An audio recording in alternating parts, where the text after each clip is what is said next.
Started for Selling for Success, and this is brought to you by the Richmond Hill Small Business Enterprise Center. Without them, this wouldn't be happening tonight at all. So I want to thank Daniela. If anybody of you live near the Richmond Hill area, you've got a business, you go there, you can get small business coaching. You can register your business there. They have a resource center. You can meet with a business advisor for help on your business. They'll review your business plan, and they also offer a series of various workshops, this included. So they're starting now to get into online learning and webinars. So let's begin. This is class one, and let's look at a couple of selling challenges that we all face in this really competitive, very changing landscape that we're in right now. You know, the biggest challenge for sales and people in sales or in business is dealing with failure, and that's par for the course in sales and in business. You know, when you're going after deals, you're not going to get every client. Other challenges include you know, the gaining appointments through prospecting is a big challenge. 18% of people polled said gaining appointments is the biggest prospecting challenge in 2015. So that was just at the end of last year. Almost 31% of business people said that competing against low-cost providers is a big challenge to closing a deal. And then there's a lot of confusion about what's social selling. This is a new term. We're going to talk a little bit about this tonight. Using your social media to warm up the prospecting process. Cutting through competition is another big challenge. Making sales presentation mistakes, that's another sales challenge in today's marketplace. So I hope over the next 6 weeks that you're up for the challenge. We have Cindy. Welcome, Cindy. You just joined us. Welcome to you. Nice to have you be a part of the call. So welcome, Cindy Chai. And yeah, so hopefully you're up for the challenge, all of you that are participating on this webinar tonight, and that you'll be up for the challenge over the next little while. And we're going to nail these challenges. We're going to help you move through these challenges and become really adept and good at selling. So yeah, I'm really excited to be a part of this. Tell me if this is you. You can write notes if you want. Do you have a fear of selling? Does the thought of calling someone that you've never met to promote your business just have you stop dead in your tracks? Anybody like that?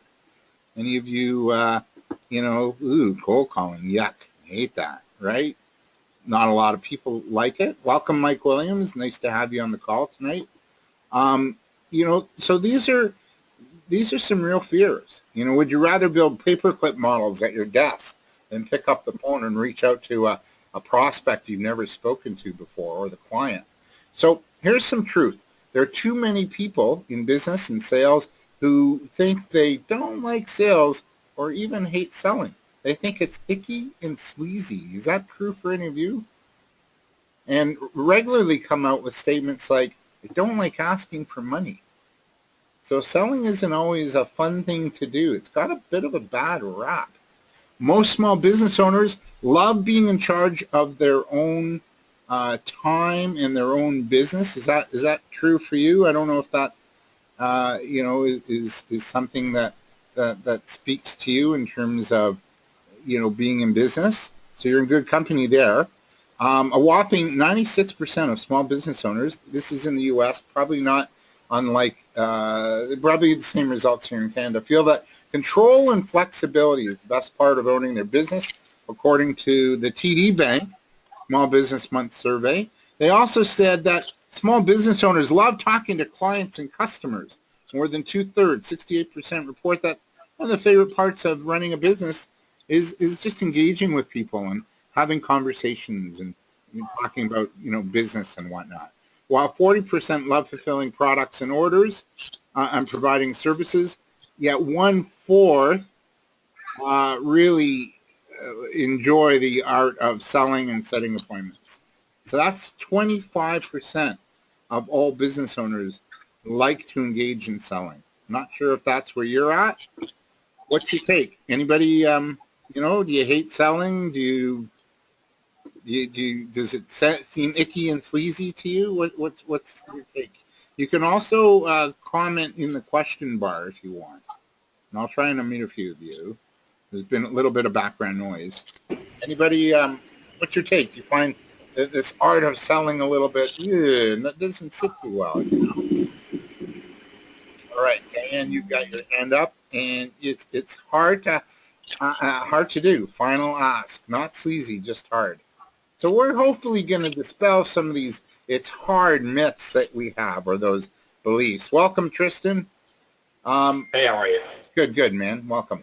So, a lot of us do hate this, hate selling. But if you're going to be successful in business, you have to start to embrace it and embrace the challenge. You're going to be in trouble, since sales is the key to any business success.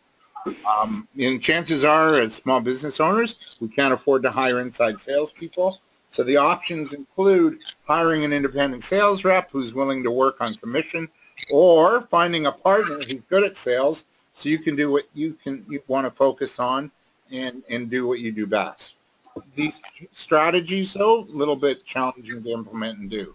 It's really hard to find good salespeople, let alone find someone that is good and doesn't mind being on commission. Would you agree with that? Anybody, any comments on that? Can I say something? Is this Sohela? Yeah. Hello? Go ahead, yeah. Okay. My challenge is that, for people like me who are transiting from corporate work to small business, the challenge is asking for money.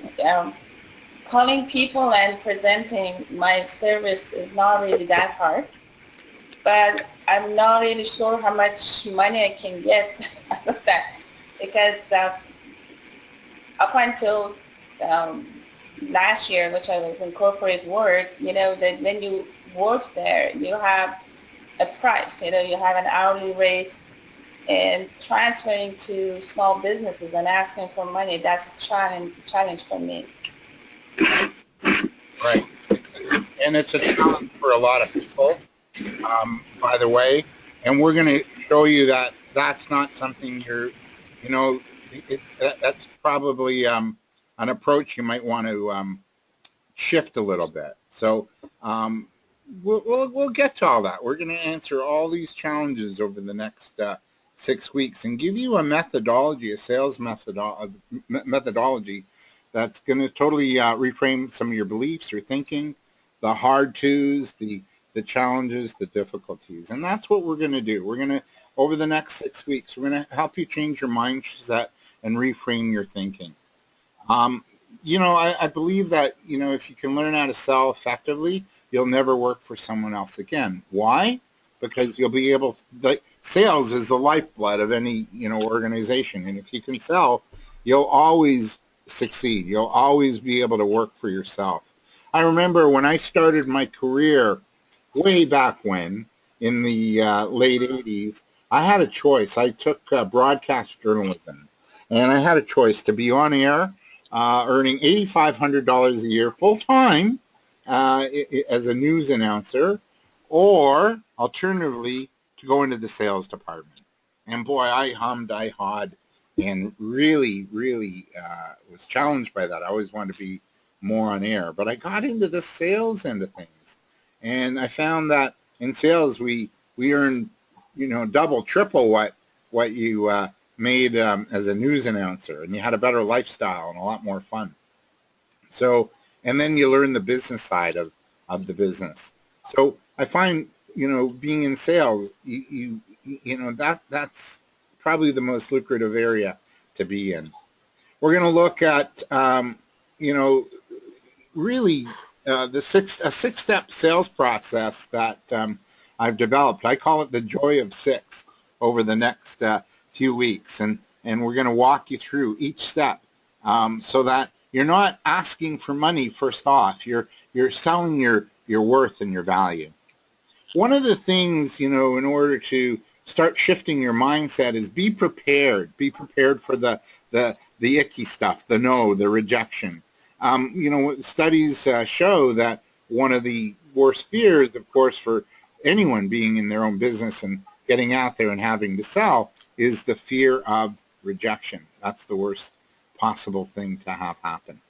And one of the reasons is we make no mean something. And that's, you know, the third point here on the slide. Don't make no mean anything. It means nothing other than no. That's all. The client said no. It's not the end of the sale. It's not the end of the relationship. It's just no for right now. So don't make it mean anything. Sometimes we take it really personally. And we're going to get to that over the next 6 weeks. Expect to know if you're calling somebody out of the blue or prospecting or, you know, pitching something maybe on social media. You know, you might get a no, and that's just only simply because, A, the client doesn't have enough information about you. They don't know how you can ultimately help them or benefit them. And the other key point to why clients say no is that they're just not ready. They don't have the budget. They're not in the market, and that's okay. The key is to, you know, never, ever lose faith in yourself and your ability in what you have for the client. Always believe in yourself and know at the very heart, and I think everybody on the call is probably like this, at the very heart of what we do for our businesses and for a living and for work, we really want to help someone else get results or have fun or succeed. And if that's at the heart of what you do, then, you know, don't stop, because you're denying somebody else of your talents, your specialty, your gift, your skills, right, to help other people get results. Yeah, go ahead. Cindy, did you have a comment? All right, I'm going to continue on. Also, one of the things, too, when you're just out there, you know, prospecting, engaging with new customers, meeting people for the first time, don't focus so much on, oh, I got to get the sale. Focus on the long-term relationship. Build the relationship first. The sales will happen. And the other really critical thing when you're out there marketing and meeting new prospects and connecting with people, persist politely. And these days you have to ask permission to continue the relationship. Permission marketing is huge. And especially, Carlos, in Canada, the government passed new legislation, where we can't email blast our customers. We have to get permission to do that. So permission marketing is going to be huge. So we're all about changing thinking, shifting beliefs. I always say, like, if you don't, it's mind over matter, as far as sales goes. If you don't mind, it doesn't matter. Customers need you. You forget that, right? They need your talents. They need your services, your skills, your products.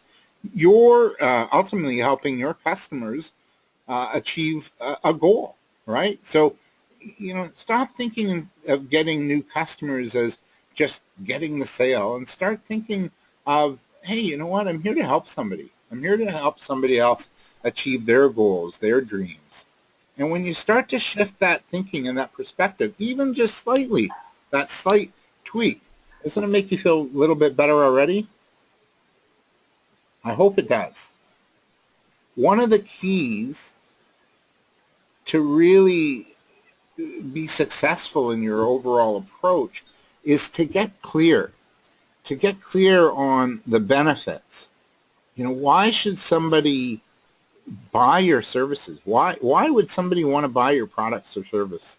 So I want you to take a few minutes. Can you think of 3 whys? Why should someone buy your product and service? So this is, I was, where I work, I was talking to, we have a security guard that sort of mans our facility.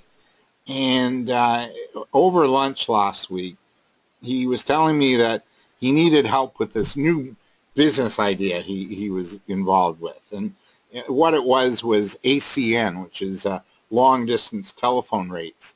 And he became a distributor of ACN. And ACN is what's called a network marketing product and service.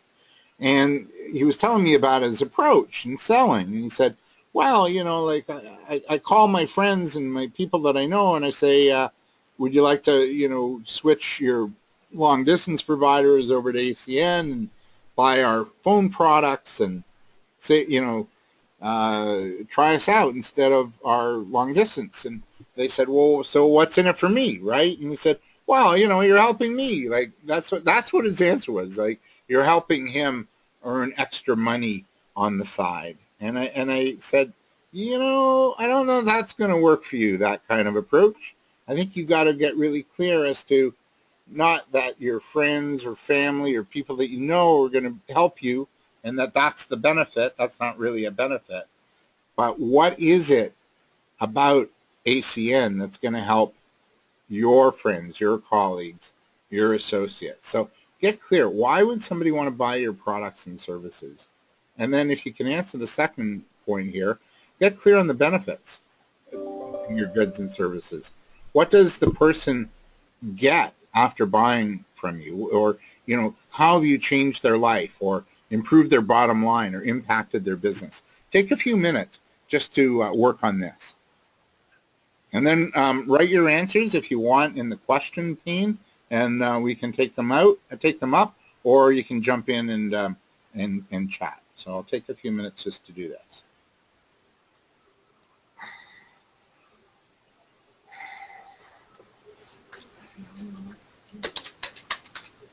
Wish I had some music to play here in the background. I don't, but I could sing the Jeopardy theme song. What? No jazz, David? It's in the kitchen, Diane.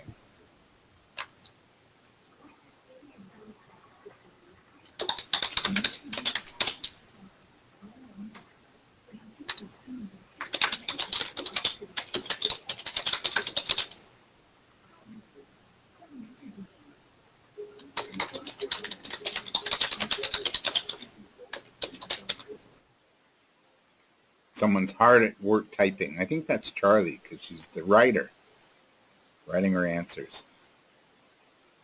Looks like we have a couple comments in the chat room, so I'll get to those in just a minute.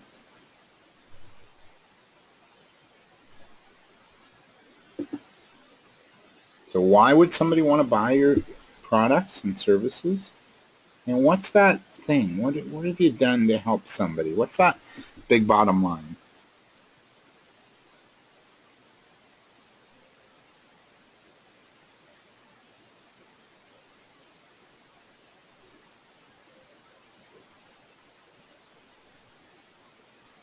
All right, I've got some answers in the chat board. If anybody wants to unmute and chime in, that's okay too. Charlie's feverishly typing. Oh my gosh. Copywriting would save them time and ultimately money. Editing would improve their appearance to their clients. So in transcription, create several uses for one effort. Diane says that her products, Lawn Storks and more, help people celebrate. There's no fuss. She does all the work. It's fun. It's affordable. The benefit are really good memories, a fun feeling.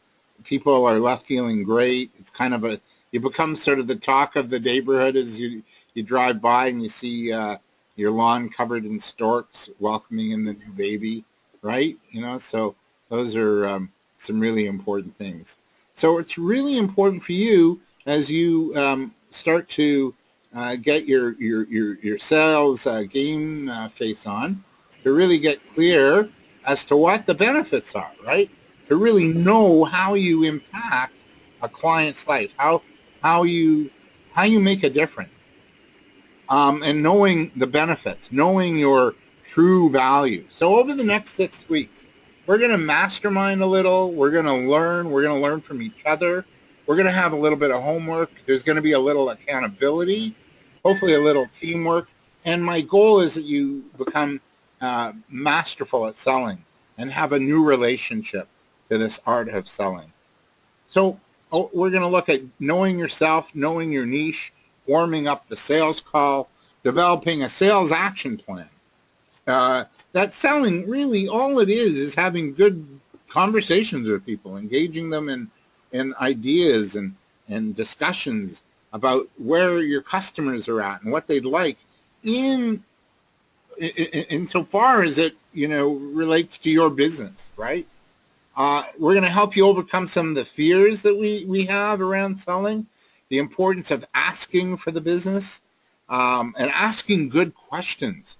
So, Sahil, you were saying that, I don't know what to charge people. I don't know what to ask. And, a couple of thoughts come to mind is, first of all, find out what maybe your competitors are charging.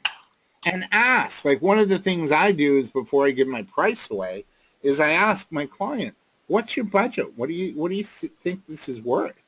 What would you like to pay? Do you have a budget for this service or this product? And also get clear as to what your competitors are charging so that when you do ask and set a price, that at least your price competitively within the marketplace. So I don't like to give my price away too much. I like to ask the client what they have in mind in terms of a budget.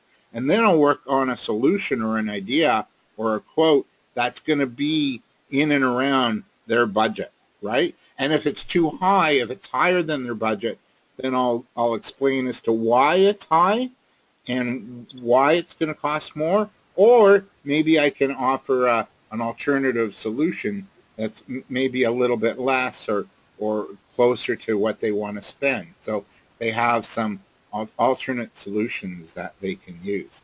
And then the other part of the next 6 weeks is the importance of building relationships. Don't give up and stay in touch with prospects and clients, because sometimes the sale won't happen when we want it to. It might not happen for a couple of years.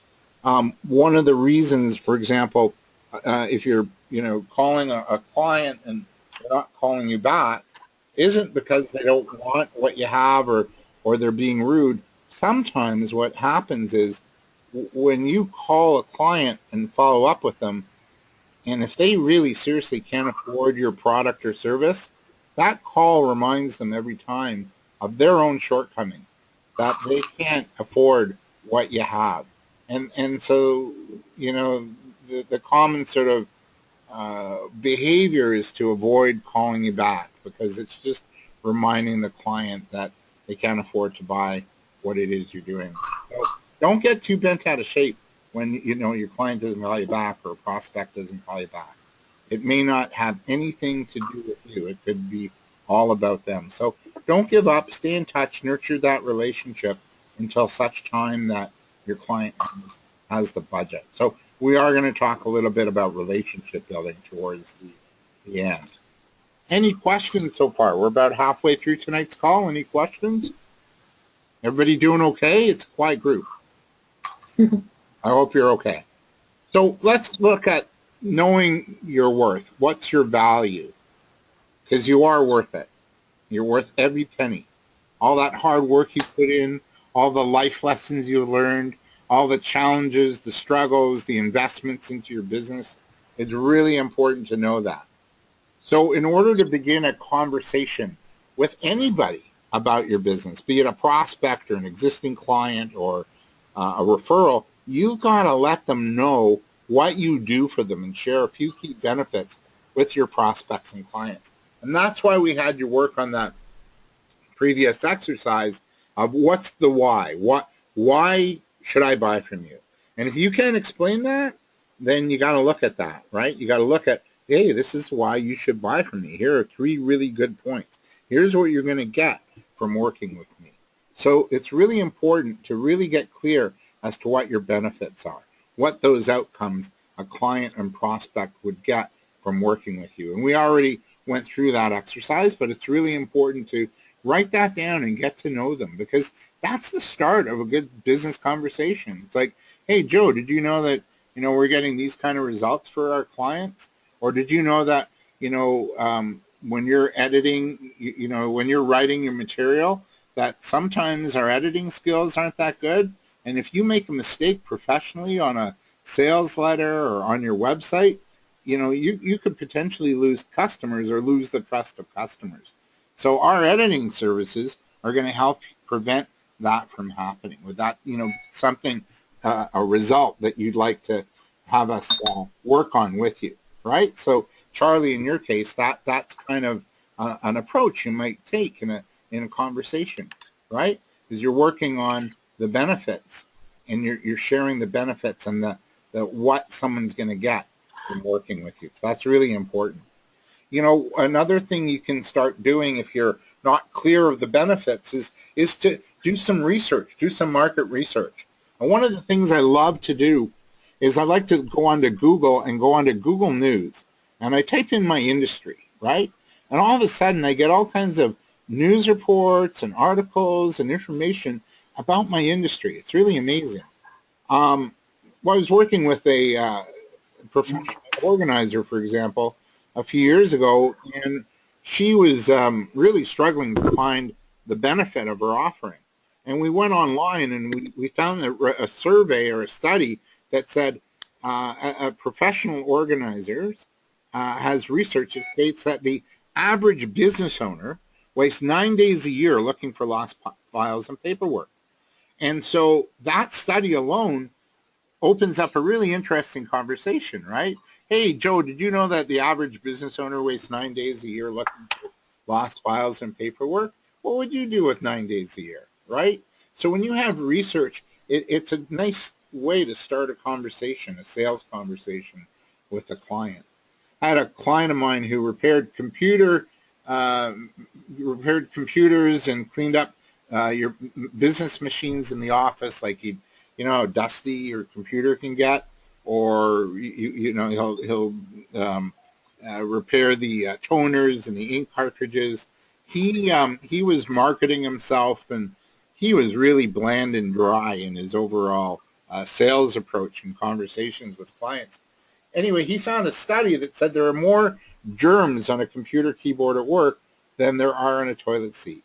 And that, to me, I don't know about you, when I hear that in a conversation, I'm freaking out. I'm going, really? Oh, God, gross, right? But it's true. So what he did is he took this study, this little report here, and actually integrated it into his sales conversations. And all of a sudden, people started to really pay attention, because that's what he did. He said, I'll come to your office and we'll disinfect all your keyboards. And, that's going to cut down on germs and flu and viruses in and around the office. You'll be more productive. And, the money you save with less sick days, you'll make up in paying for my services, right? So it's a no-brainer. It's like, of course they're going to use them. Or a vitamin company used a Harvard study that said that we're getting 30% less nutritional value in our daily intake of fruits and vegetables each day. Hey, this could be a good alternative, So they weren't selling, hey, we're the best vitamin on the market, or buy us, we have a cute little green bottle. No way. They were selling the challenges that we're facing people with their daily intake of fruits and vegetables, that due to leaching of the soil and toxins in the air and GMOs and all that fun stuff, that we're not getting as much nutrition in our daily intake of fruits and vegetables, and that perhaps this vitamin would be a good idea, right? And almost like by using stats and studies and statistics, they almost do the selling for you a little bit, right? Gets people's interest up, and going, really, I'm getting less nutrition, and like, oh my God, I got to do something about it. Let me buy a bottle, right? So one of the ways to have a good conversation with your clients is to, put facts and data and studies and research about your industry into your conversation. So does anybody know any facts, studies, research about your industry that you can, start a conversation with a prospect or a client with? Anybody have anything?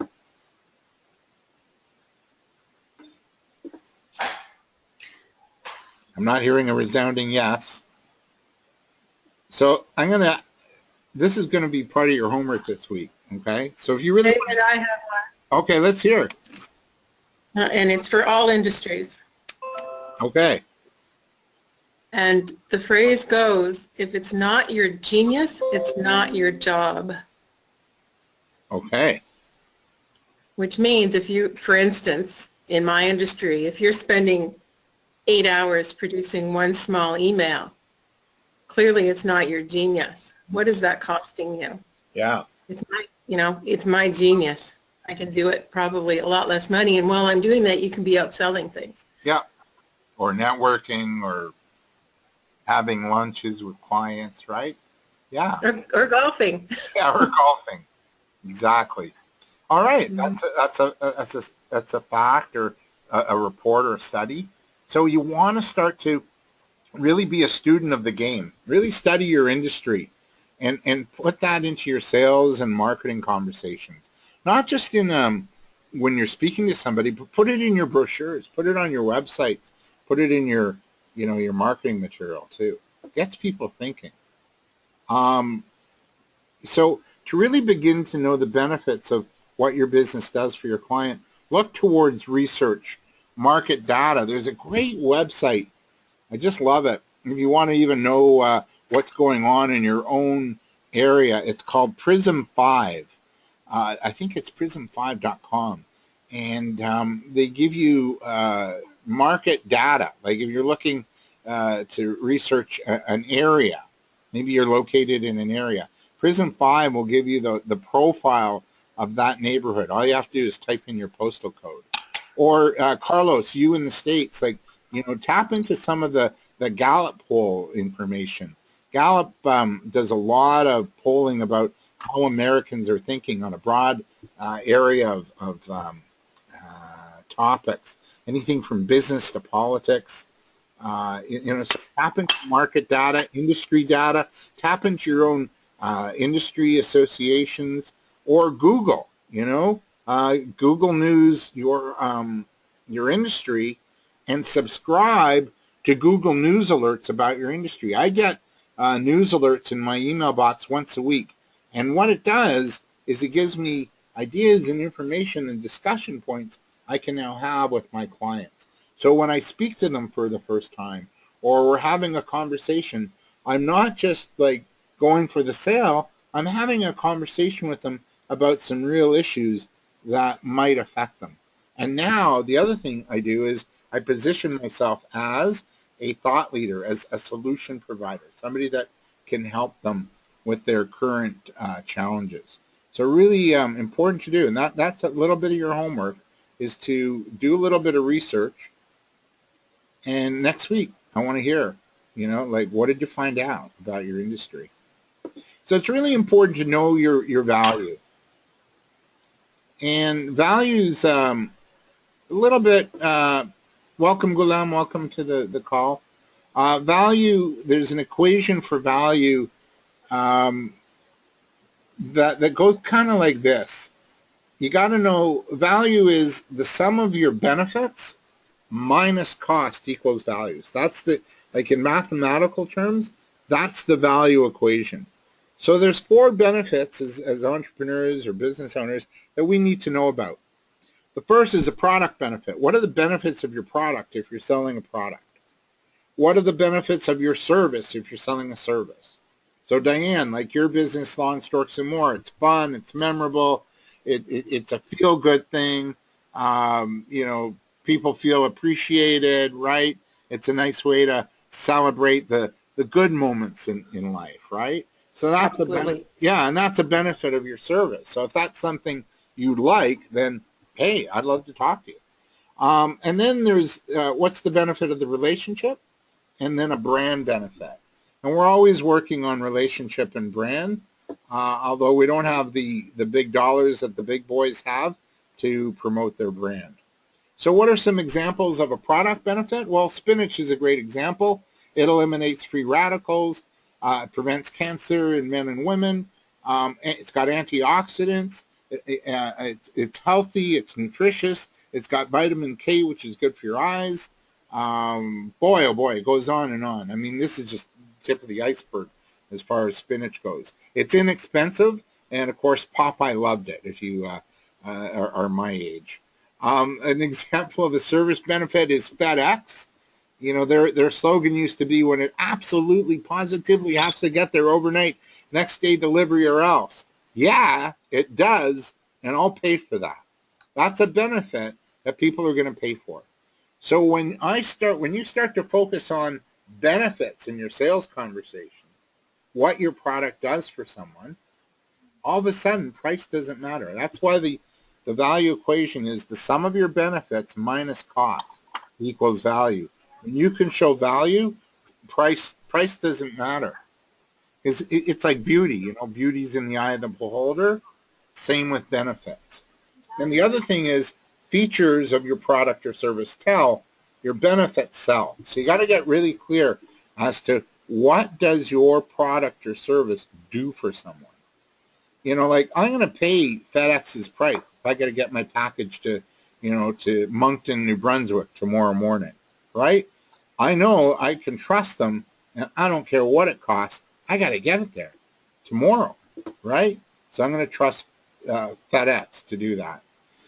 When we speak of brand benefits, this is something as small business owners, as I said, we don't have a lot of money to throw at it, but you can and you should be consistent with your brand, with your look, your logo, your website. You know, your business card should look like your website.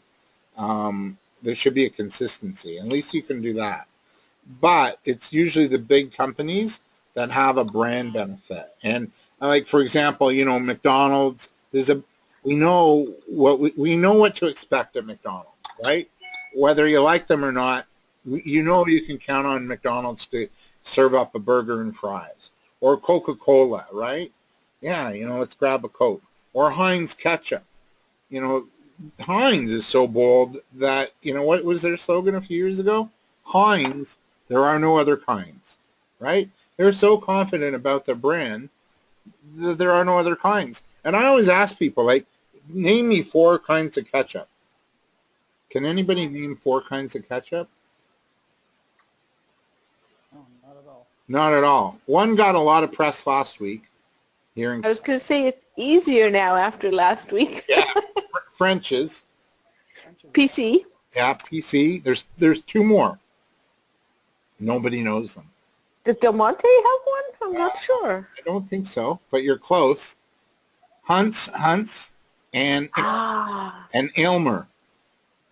But who goes to the grocery store going, well, I got to get me some Aylmer ketchup, you know? We don't go to the grocery store and buy Aylmer ketchup. We go to the grocery store and buy Heinz. Why? Because they've done a really good job at promoting their brand, right? So that's what we mean by a brand benefit. You know, when you buy Heinz, you know what to expect. You know, when you go to McDonald's, you know what to expect. Even the 2-year-old knows what's going on at McDonald's. So really, you know, that's a brand benefit. And then a relationship benefit. To me, you know, Tim Hortons here in Canada, in the States, I think Walmart is done really good, Carlos, in terms of the relationship we have in mind. We know what to expect when we go to Walmart. Here there's a bank, TD Bank, who did a really good job at promoting relationships. So they had these 2 old guys promoting them, if you remember, a few years ago, and they were sitting outside the bank going, hey, my day, the bank was closed at 4 o'clock. What time is it now? Oh, it's 7:30. What's the bank doing open so late, right? But they drove it into our mind that at TD Bank, you could bank at 8 o'clock, right? Up until 8 o'clock. You could go to the bank and they'd still be open. And then on Saturdays, and now that you can bank on Sunday too, right? So they really, you know, position themselves in your mind so that if you needed to go to the bank, you knew that TD Bank was open on the hours that you needed, Saturdays, Sundays, and open late. So you could count on that. You can count on the relationship with TD Bank to be open when you needed it. Any comments, questions? How are we all doing? You okay, everybody? Doing okay still? All right. So really, really, really important. If you offer a service, I want to take a moment now and answer this. If you offer a service on the call tonight, what are 3 benefits that you think will matter most to your prospective customer? if you sell a product, what are 3 benefits you think will make a difference to your prospective clients? And how can you enhance the image or the impression a client has of you and your business? Can you think of 3 essential marketing and sales tactics you can take to drive home the image, so we're talking brand here, that you want to be known for in the marketplace? In other words, what can your clients count on you for? So take a few moments just to answer these questions. Okay? Good job. Doing really well tonight, everybody.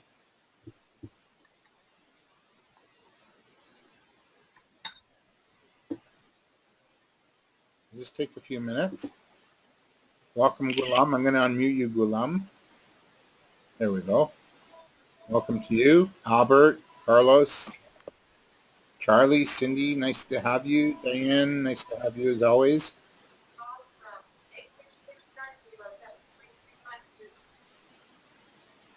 Hadi, Leanya, nice to see you again. And Mike and Sohelia, hopefully you're learning something. Steve and Tristan.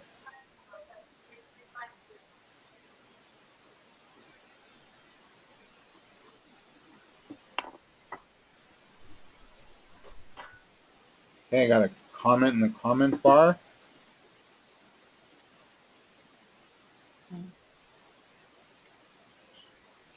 So, Sahelia, increasing performance, well-being, and creativity. Those are some benefits. Yeah. Innovation, well-being, and performance. So what do you mean by that? The program that I created, actually going back to other question that you have to do market research and also scholarly research. It's actually my own research has shown that it increases customer orientation and performance. So by 35%. Wow. So I have this evidence in my hand, but the only thing is that I'm an academic. I'm not a business person, even though I work in business, but I worked mostly in companies in the capacity of risk management. Okay. So that's why I'm actually trying to find a way, because this is a new industry of well-being in business. But it's not just well-being in terms of, it has so many benefits, including increasing creativity and innovation and performance. Okay. So that are the things that I tested myself as part of my study, and it shows 35% increase. So I can kind of capitalize on that. So when talking to clients, I think, but the problem is my clients, the people who can afford my service would be rather medium to large organizations. So that's why I'm trying to build a little bit more a concrete foundation for the business before approaching them. Right. And I think that's a smart idea. What is it that you're doing? Like what is the service or product? Okay. If I'm not taking too much of time, I try to make it summarize that. I don't know if any of you have heard of mindfulness. Yes. Yes. Mindfulness last 30 years has, a study on mindfulness has increased drastically, and just has entered to scholarly research last 30 years, thanks to Dr. Kabat-Zinn.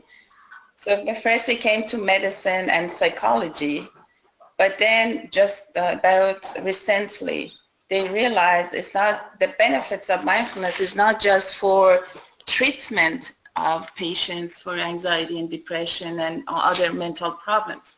It actually can benefit the general population like me and you in actually using our cognitive capacities better, to be more creative, to perform better, to put things in perspective better. So last 30 years, studies on mindfulness has exploded, and I'm sure if you Google mindfulness, you're going to see at least about 20 million different hits actually. So, but many of them are the people who are already in the business of like the philosophy part of mindfulness. I mean, yoga and meditation and all this kind of stuff. But the new industry is focusing on effective mindfulness at workplace. And that's what I'm interested in.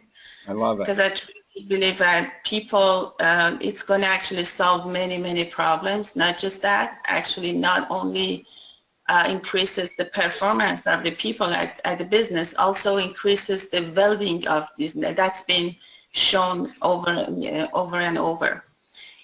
So people actually feel better at work. They're more, they can connect to their coworkers. They can connect to their work. In brainstorming sessions, in more like in technology companies, this kind of stuff that they need. Actually, this is a must for them to have people with highest level of creativity and innovative ideas. That worked very well. As well as in marketing, in my case, I have studied the effect of mindfulness on personality and customer orientation, which is a part of market orientation. So increases the connection between the person at work, which is directly related to the client. So by 35%. Okay, so you got it. You got a lot going for you. You should have no problem selling that. Really, truthfully, you have to be a little creative, but that's. Thank you for sharing that. Okay, and I think Thank you for asking. I think the fact you've done that research already is really going to bode well in you selling and marketing mindfulness. And you're right. I mean, it's huge. And I had a client. I work with independent business owners, and she suffers a great deal from anxiety. And one of the questions I asked her, I said, "Are you into meditation, or do you practice mindfulness, or do you do a daily practice of even yoga or whatever?" And she said, "No, I don't." And I said, "I think you need to start to incorporate a practice of meditation or breath work or yoga or mindfulness to help you work through your anxiety." And I think hopefully she's open-minded to that. I just got to take some other answers. Elania says, "David, I have a strategic alliance partner who is an HR services provider who provides training in the corporate world." Oh, and I'd be happy to speak with, I guess you want to speak with Elania. You want to speak with Sohelia after? Yeah, if she'd be interested in speaking with me. Again, my name is Ileana. Sorry. I do have a strategic alliance partner who actually is an HR services provider. And they do a whole host of things. They work with a number of corporate partners. They do a ton of HR-related work, including organizational development. And you're absolutely right. The area of mindfulness is growing by leaps and bounds, and it is being adopted by industry. And so if you're interested, I'm happy to chat with you afterwards, or happy to send you my email information. We can connect offline. Wow. Absolutely. Yeah, email me and I'll marry you. Thanks. Thanks. It's my pleasure. Oh, thank you very much. Definitely. All right, I got to move on for the sake of time. Charlie writes, "Benefits. Your writing will appear clear, correct, and concise. She can be counted on to deliver the work on time and on budget." That's good, Charlie. I think you got to dig a little deeper, though, for benefits. So, we kind of expect clear, correct, and concise. What am I really getting? What I'm really getting, I think, from a writer is no mistakes. And because mistakes can cost, and you don't want it costing you, right?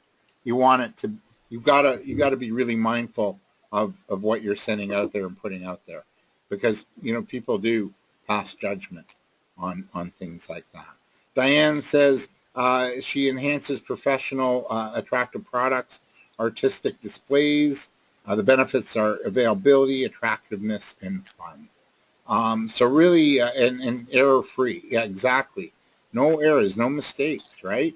If you got a report or you got a quote from a client or a somebody, if you got report or a proposal or a quote from someone you did business with and there were mistakes on it, you probably wouldn't think so highly of them. You'd probably wonder, like, wow, if they're making mistakes here, what are they going to be like to work with, right? Maybe not that good. So really, really important to really be clear on your value proposition. So and to really be clear on what you do, what you bring to the table. So for example, here's a weak value proposition. We sell insurance. Oh, well, big deal. So does everybody else.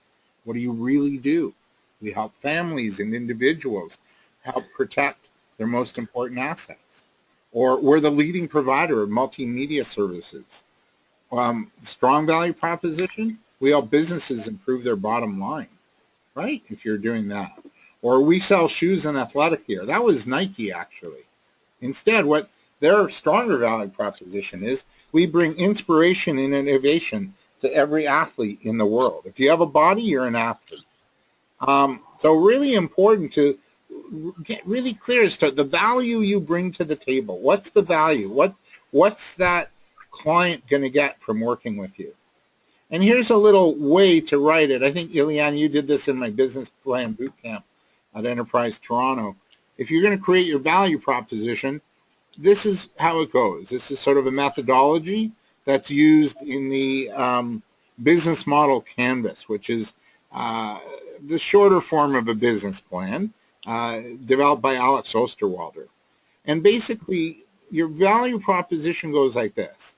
So for who? What have you created? Who's your target market? Who are in need of what? What's their challenge or problem? What have you developed? And what does it help them achieve? So I'll give you an example. So let's say I'm working with new moms in business, okay? Maybe that's a little inner goal for me. I don't know. So we work with new moms in business who are time crunched and challenged by managing a business, their family, and their own personal life. What we've developed is a consulting service that helps them save time and money on their ongoing marketing and marketing promotions. And what that helps them achieve is more time to devote to other important areas of their life, like their kids and their family and themselves. Right? That's how a value proposition would go. So what I'd love you to do is to take a few moments to write your value proposition. All right? So I'll just give you a couple minutes here. We might go a minute or two over tonight, so I hope you're okay with that. Everybody seems to be staying with, so that's good. Good job. Take a few minutes to think of who's your target customer, what's the challenge or problem, what have you developed to help them, and what does that help them achieve? What's that end result?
So this is your value proposition you're creating.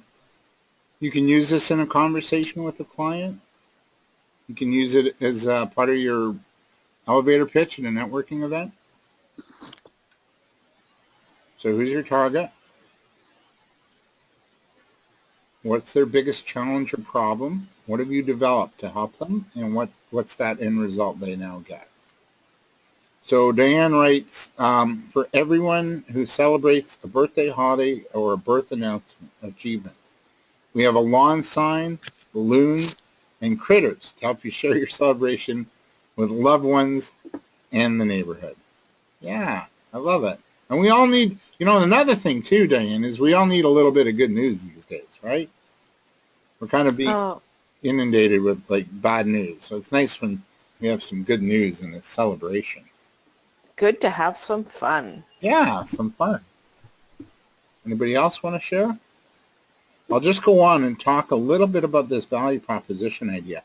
This is really important for you to get present to because people want, when you're talking and having conversations with your clients, they want to know, like, hey, what's in it for me? Charlie writes, for entrepreneurs who need content for their digital media, I'll put your thoughts into the best words possible to help you communicate with your customers and achieve your business goals. Exactly. Words like captivate people. They get the attention.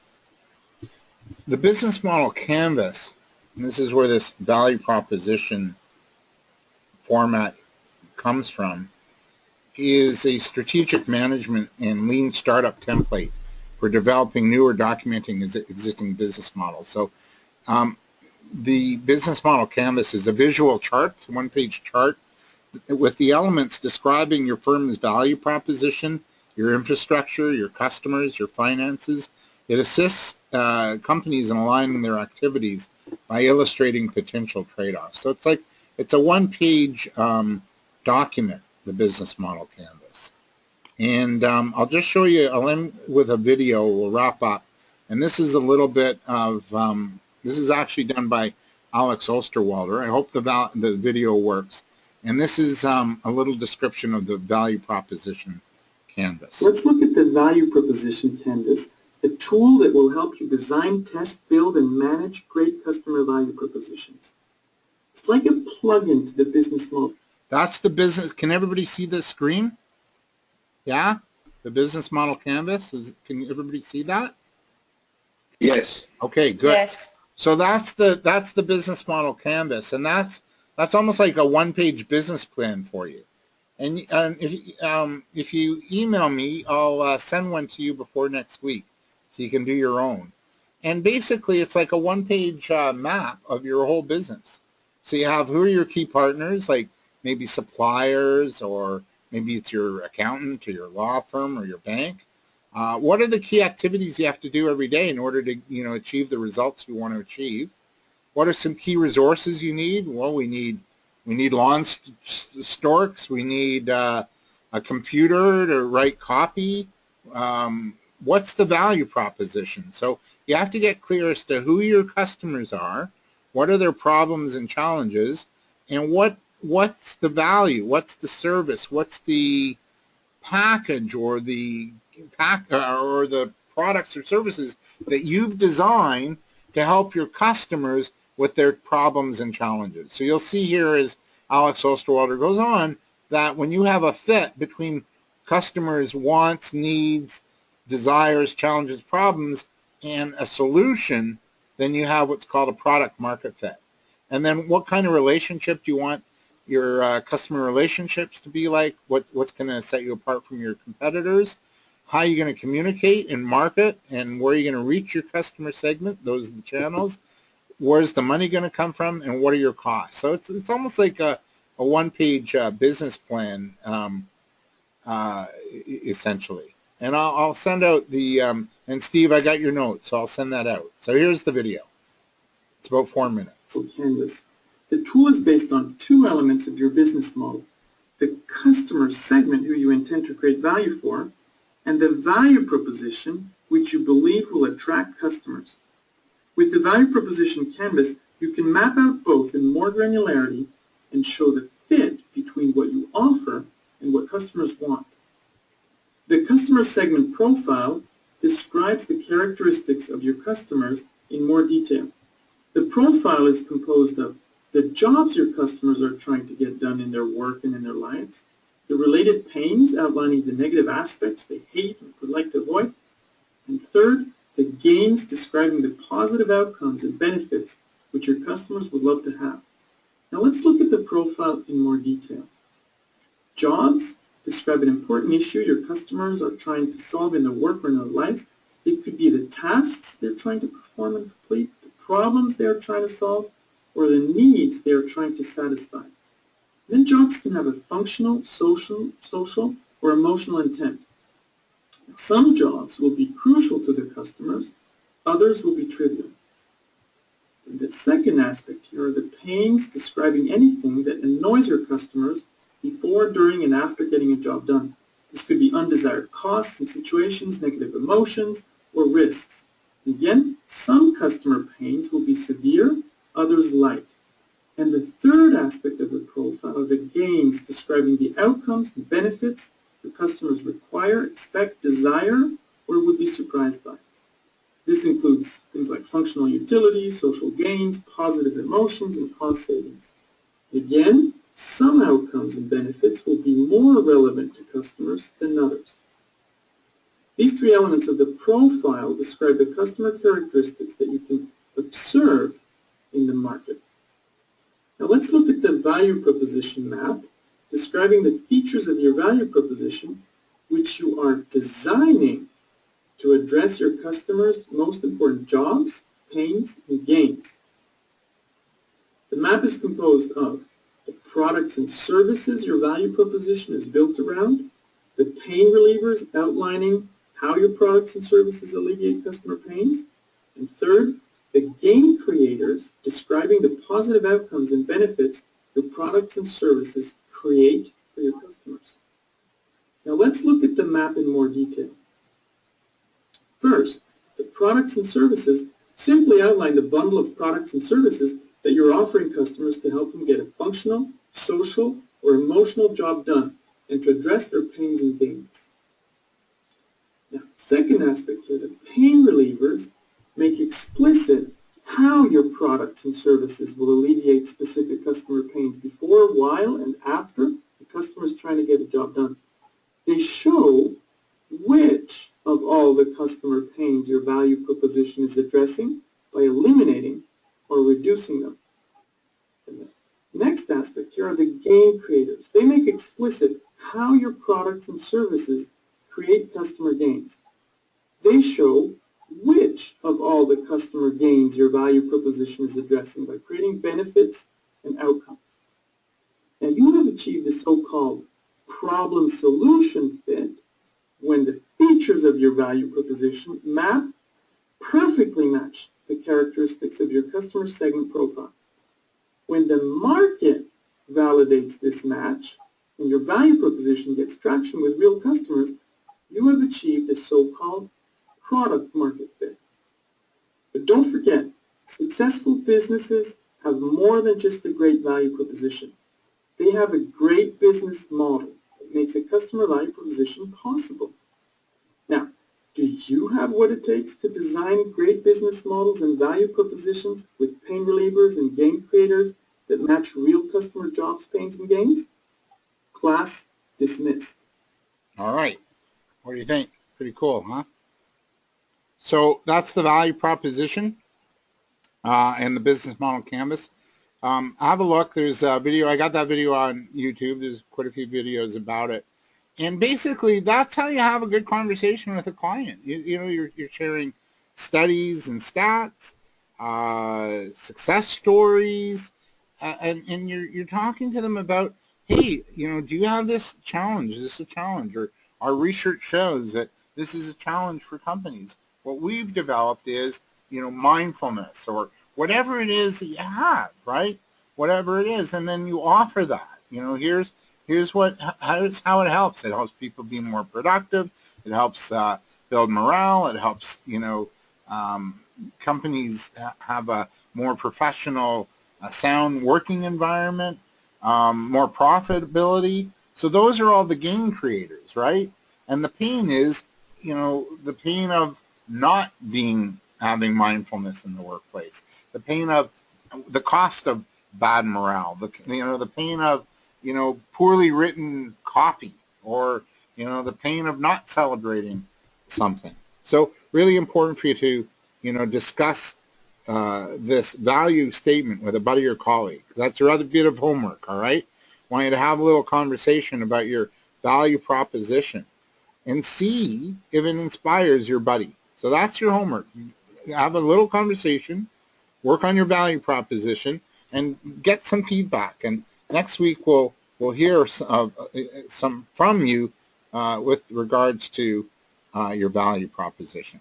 I'm going to stop it there because we're really over time, and I'll end this next week, and then we'll also go on to looking more at your niche market next week.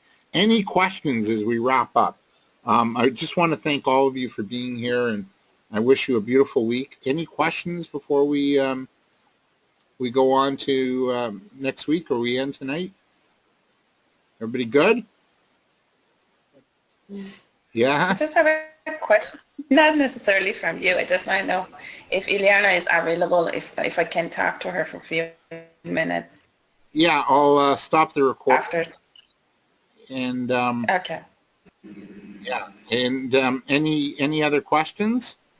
So Ileana, if you can just stay online a little bit longer, and Tristan.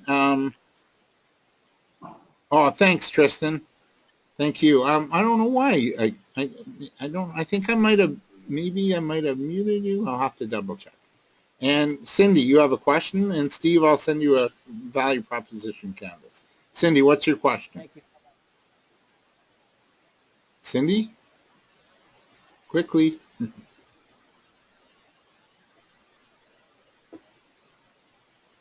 Or Cindy, if you want to email me your question, and I'll answer it before next week. So we are back next week. It is a holiday Monday, but we'll be back at 8 o'clock. Terrific. Thank you, David. This was great. Okay, thanks everybody. Have a beautiful week. I'm going to just stay on